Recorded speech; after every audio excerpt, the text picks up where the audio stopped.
ஒரு சிறிய கிராம அரசு பள்ளி. ஜனவரி 26 காலை. பள்ளி வளாகம் முழுக்க மூவர்ண கொடிகளால் அலங்கரிக்கப்பட்டிருந்தது. அங்கே ஒரு முதியவர், வெள்ளை வேட்டி, பழைய சட்டை, கையில் ஒரு சிறிய பை. அவர் அந்த பள்ளியில் வாட்ச்மேன். அந்த நாள் கொடியேற்றும் பொறுப்பு ஒரு சிறுவனுக்கு கொடுக்கப்பட்டிருந்தது. அவன் கையில் தேசியக் கொடியைத் தாங்கி நடுங்கினான். அப்போது அந்த முதியவர் மெதுவாக அருகில் வந்து சொன்னார், பையா, இந்த கொடி எடையில்லாதது போல தெரியும். ஆனா இதைத் தாங்கி நிற்க லட்சக்கணக்கான உயிர்கள் போயிருக்கு. சிறுவன் அவரை பார்த்தான். அந்த முதியவரின் கையில் ஒரு பழைய இராணுவ மெடல்.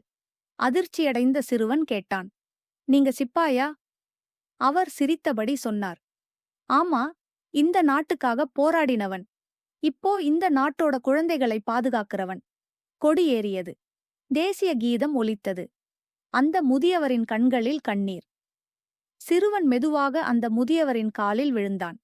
அவர் சொன்னார், இதான் குடியரசு பையா, எல்லாருக்கும் சம மரியாதை. கொடி அசைந்தது. தேசம் சிரித்தது.